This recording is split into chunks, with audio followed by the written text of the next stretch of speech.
రాజులు ఇక్కడికి వెళ్ళి రూలింగ్ చేసిన వాళ్ళు కారు. వాళ్ళు ఒక సైనిక విన్యాసాల కింద ఇక్కడ ఒక మిలిటరీ ట్రైనింగ్ క్యాంపు లాగా వాడుకున్నారు, ఒక ఆయుధ ఉత్పత్తి కర్మాగారంగా వాడుకున్నారు, డిఫెన్స్ ఫ్యాక్టరీగా వాడుకున్నారు.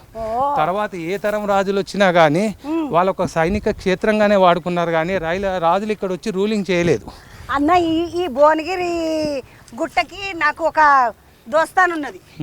రాగానే అట్లా పోయేటప్పుడు ఏం చేస్తానంటే ఇక గుట్ట వచ్చినంతసేపు గుట్టనే చూసుకుంటా ఉంటాం. ఎందుకంటే ఒక ఏనుగు పడుకున్న కూసుని ముద్దుగా నెత్తి మీద ఒక అంబారి, ఏనుగు మీద ఒక అంబారి ఏనుగు, ఇక జరంతసేపు అట్లా చూస్తా నేను.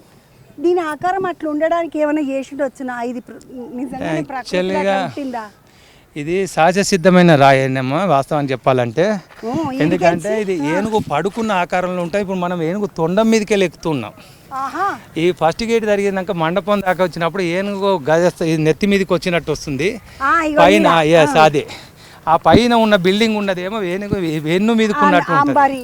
ఎస్, అందుకనే ఇది ఇక్కడికి వెళ్ళి ఇలా కనిపిస్తుంది. మన వరంగల్కి వెళ్ళి వచ్చేటప్పుడు ఒక తాబేలు ఆకారంలో కనిపిస్తుంది. అవునా అన్న?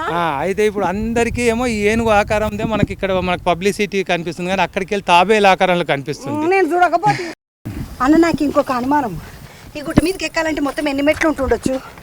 ఎట్లా ఇప్పుడు కొన్ని మెట్లు డిస్టర్బ్ జరిగిన తర్వాత కొన్ని మెట్ల దగ్గర మామూలుగా నడవడం ఉంటుంది, కొన్ని అక్కడ పోయినప్పుడు కూడా కొంత ర్యాంప్ లాగా ఏర్పాటు చేశారు, కానీ వాకబుల్ డిస్టెన్స్ మినిమం 30 నిమిషాలు నడుస్తుంటాయి. ఇక కొద్దిగా ఆగుతూ పోతే ఇంకొక 10 నిమిషాలు ఎక్కువ పడుతుంది. నా అసలు పెద్ద మనుషులు ఎక్కితే గంట పడుతుంది, ఈజీగా పడుతుంది. రెండోది ఏంటంటే వాస్తవాన్ని చెప్పాలంటే 800 అడుగుల ఎత్తు మీదకి ఎక్కుతున్నాం.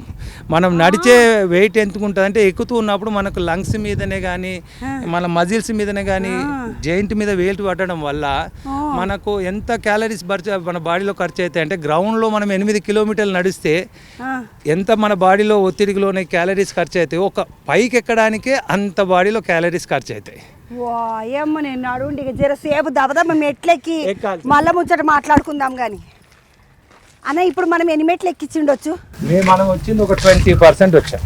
20% వచ్చినమ్మా, ఇంక 80% ఎక్కాలనా? ఇంకొక 20% అయిందాక నన్ను మాట్లాడియకన్నా ఇక నువ్వు, నేను ఎక్కేస్తా దబదబా. అమ్మా ఎక్కుతూనే ఉందాం, 20% వచ్చినమాట ఇంతసేపు ఎక్కుతాయి. దేవుడా నడువండిగా.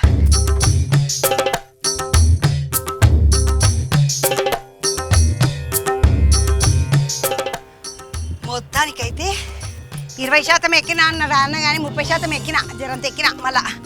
కానీ ఎక్కుకుంటూ వచ్చేసరికి ఇక్కడ సన్నగా నేను మెట్లు ఇరకటం జాగలేదా అన్నట్టుగా వేసిండ్రా దాన్ని నాకు ఇట్లనా జర పెద్దగా వేయద్దా వెడల్పుగా. అవి మెట్లు వెడల్పని కాదమ్మా, నిర్మాణం ప్రతి ఒక్కటి ఒక ప్లాన్ ప్రకారం చేశారు రాజుల కాలంలో. ఎందుకంటే ఇది శత్రు దుర్భేద్య నిర్మాణాల్లో భాగంగా మొదటి గేట్, మేద గేట్ ఎందుకు కట్టినప్పుడు దగ్గరికి ఎందుకు చేశారంటే దాడులు చేసేటప్పుడు మూకుమ్మడి దాడులు వచ్చి చేయకుండా ఇక్కడికి వచ్చినప్పుడు వాళ్ళ విడతను తగ్గించి సింగిల్గా రావడం ఉంటే తొందరగా అబ్జర్వేషన్ చేసి వాళ్ళ మీద ప్రతి దాడి చేయడానికి వీలు ఉండటానికే ఈ మెట్లు ఇక్కడ రాగానే ఇరుకు చేశారు. ఇక్కడ పక్క కూడా సెక్యూరిటీ రూమ్స్ ఉండేది, కొద్దిగా కూలిపోవడం వల్ల మనకు కనిపించట్లేదు, అని కూలిపోయినాయి. ఇవేమో ఆలోచన చేసినారు. నేను ఈ పిసినారు వాళ్ళ లెక్క ఇరకటం కట్టుకున్నారు ఏమిటికి అనుకున్నా. అమ్మ రాజులకు ఏం ఆలోచన ఉన్నా పెద్ద ఆలోచననే ఉంటుంది చూడండి. వాళ్ళు ఏమైనా చంద్రవల చిన్నగా ఆలోచన చేయడానికి. అమ్మో అన్న ఏందన్న గిడికి రంగన గింతగనం దమ్మొస్తుంది. అంటే వాస్తవానికి మనం ఎక్కేది ఎత్తు ప్రాంతం కదా, వాళ్ళు కూడా ఎందుకంటే రక్షణ పరంగా ఉండడానికి వీటిని ఏమంటారంటే జలదుర్గాలు, గిరిదుర్గాలు, స్థల దుర్గాలు ఇట్లా అంటారు కదా, ఇది గిరిదుర్గం అంటారు అన్నట్టు, కొండల మీద ఉండడానికి. ఈ దుర్గం మీద చేయడానికి శత్రు దుర్భేజంగా ఉండడం ఒకటి, పైన రాజులు ఉండే విడిదిగా ఉండే ఒక భవనం కట్టుకుంటారు కదా. అప్పుడు హిందూ రాజులలో ఏంటంటే ఇట్లా రాక్ నుంచి ఒక రకమైన మ్యాగ్నెట్ పవర్ వస్తుంది అని చెప్పేసి వాళ్ళ ఒక భావన ఉంటుంది అన్నట్టు, అందుకని అదే వస్తుంది.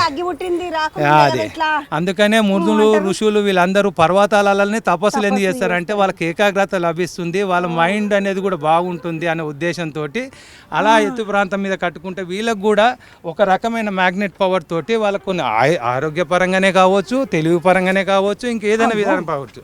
అందుకనే ఈ నిర్మాణాలకు వాళ్ళు ఎక్కువ మటుకు మొగ్గు చూపుతుంటారు అన్నట్టు. అదట సంగతి. అయస్కాంత శక్తి ఉంటుంది అన్న రాయికి, నిజంగా మ్యాగ్నెట్ పవర్ ఉంటుంది అని చెప్పి వాస్తవానికి కూడా ఇప్పటికి కూడా మనం అనుకుంటూ ఉంటాం కదా ఎత్తు ప్రాంతాలలో ఉండేది, అందుకనే కదా. ఒక 10-15 ఏళ్ళ కిందట ఇక్కడ గేట్లు కూలిపోయి అంటే పక్కకు పడిపోయి ఉన్నాయని చెప్పేసి స్టేట్ మ్యూజియంకి తరలిస్తేందుకు కిందికి దింపారు. 15 ఏళ్ళ కిందట ఇక్కడ గేట్లు పడిపోయినాయి అన్న.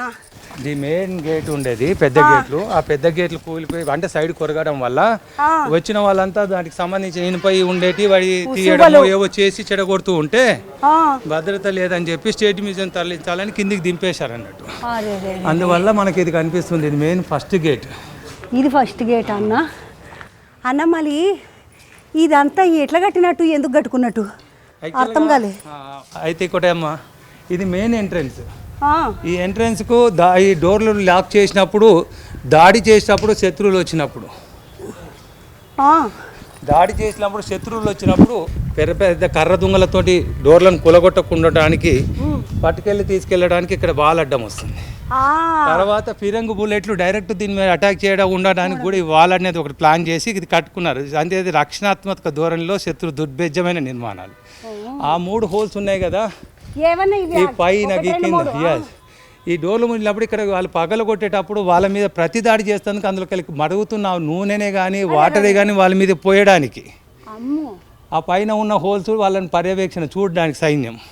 ఇంకా గొప్పదైన విషయం ఏంటంటే ఇగో ఇది బ్లాక్ అంటారు. ఇది కాకతీయులు బాగా వాడతారు. బ్లాక్ బురాస్టార్ అంటారు దీన్ని. అప్పుడు గీరిన్ బురాస్టార్ అన్నాం కదా, ఇది బ్లాక్ బురాస్టార్. బాస్టర్ కాదు, బురాస్టార్. ఇవేంటంటే గ్రానైట్ కన్నా 100 రెట్లు గట్టిగా ఉంటాయి. ఈ వాల్ అనేది ఎర్త్కేన్లు వచ్చినా ఏమైనా వానల వల్ల వచ్చినప్పుడు ఈ వాల్ అనేది దీని మీద స్కిట్ కాకుండా ఉండడానికి ఈ రాళ్ళు బ్యాలెన్స్ చేస్తున్నాయి అన్నట్టు. అవి కట్టడానికి ఇంత రాయిని, ఇంత పెద్ద గోడను ఆ చిన్న రాళ్ళు బ్యాలెన్స్ చేస్తాయి అన్నట్టు, స్కిట్ కాకుండా ఉండడానికి. అందుకని మనం వచ్చిన మెట్లను కూడా అవే రాళ్ళను, ఆ మెత్తి గోడను అన్ని వాపి పైన పెద్ద పెద్ద కట్టడాలను కూడా వాటి మొదల్లో మొలలు కొట్టినట్టు చిన్న హోల్స్ పెట్టేసి ఈ రాళ్ళను బంధించడం వల్ల స్కిట్ కాకుండా అవి ఆపుతాయి అన్నట్టు. అంటే ఈ రాయి మీద మనం ఎంత పెద్ద రాయి వేసినా ఆ రాయి పగులుతుంది, కానీ ఈ రాయి పగలదు. రాళ్ళల్లో అంత గట్టి రాయి అన్నట్టు. వాళ్ళు అందుకనే ప్రతిదీ నేను ఈ రాయికి తేడా ఉంటుంది చూడండి. ఇదేమో మామూలు రాయి వాడినప్పుడు ఇక్కడ బలీయమైన రాయి వాడారు. దాన్ని ఆపడానికి ఇంకా బలిష్టమైన రాయి ఇక్కడ వాడారు. మళ్ళీ భువనగిరి కోట మీద నిర్మాణం చేస్తున్నప్పుడు ఇక్కడికి వెళ్ళి ఏ రాయి తీయలేదు, అంత బయటికి వెళ్ళి తెచ్చుకున్న రాళ్ళే. కొండ మీద ఏ రాయి తీయలేదు. ఇక్కడ ఈ పలుగురాయి అనేది ఇక్కడ నుండి దాదాపు 70-80 కిలోమీటర్ల వరకు ఈ పలుగురాయి కనిపించదు మనకు. ఈ పలుగురాయి అంటే డంబ్లింగ్ అని అంటారు. కొండ పైన స్లాబ్లకు ఈ మెట్ట మధ్యలో వేయడానికి వాడతారు. ఈ పలుగురాలు కూడా వీళ్ళు అక్కడికి వెళ్ళి తెప్పించుకున్నారు. దాదాపు 70-80 కిలోమీటర్ల దూరం వరకు పలుగురాలు చేయలేదు. దాని షేప్ ఏం మారలేదు. అట్లుంటది ప్రేమ ఉంటే, గుడ్డ మీద ప్రేమ అంటే అది. ఏదైనా భువనగిరి ఊరు వాళ్ళు మస్తు సంతోషపడాలి. అన్నకి ఇంత పెద్ద కట్టడం వాళ్ళ ఊర్లు ఉన్నది. ఇది సైనికులు పహారా కాస్తూ మన సినిమాలలో చూపిస్తారు కదా, ఇలా బడిసెలు పట్టుకొని నిలబడడం. అరే బర్సన్ అన్నది ఎక్కపైనమ్మా, నేను ఒకటి కట్టి పట్టుకొని నిలబడతారు. ఇక్కడ బర్సలు పట్టుకొని నిలబడడానికి సైనికులు నిలబడేదంట జాగిది.